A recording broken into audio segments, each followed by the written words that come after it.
J'ai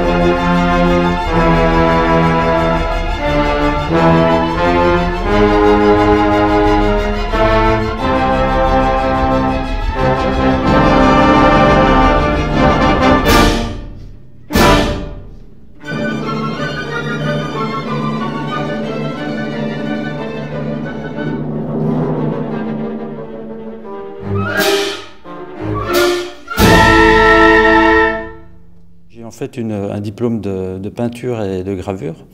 Et j'ai fait de la peinture jusque dans les années 95-96. Et après, j'ai eu une interruption suite à... J'ai acheté une maison que j'ai rénovée.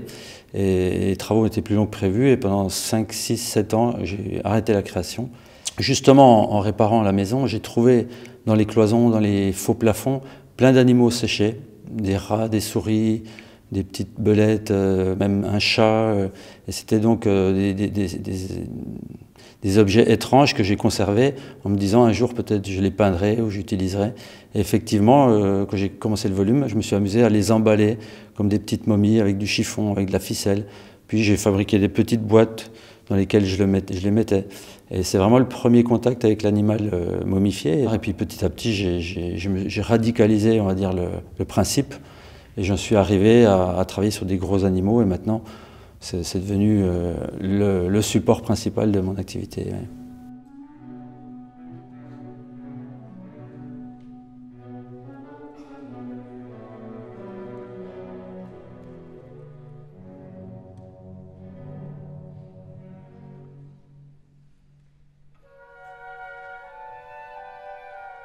J'ai vu des processions, j'ai vu des rites, des cérémonies qui m'ont beaucoup marqué et souvent qui étaient liées à l'animal.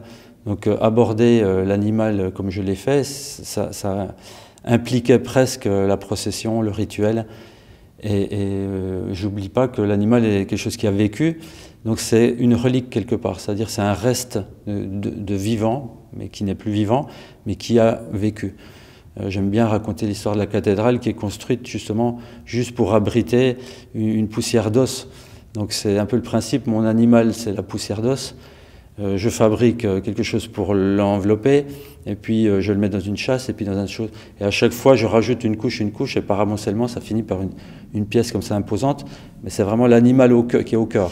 Et moi en le travaillant petit à petit j'ai l'impression de réveiller quelque chose, d'aller chercher quelque chose de sa vie. Et souvent on me pose la question, quand savez-vous que votre œuvre elle est terminée? Parce que comme il y a tellement de choses, on peut rajouter un petit quelque chose par-ci, un petit quelque chose par-là.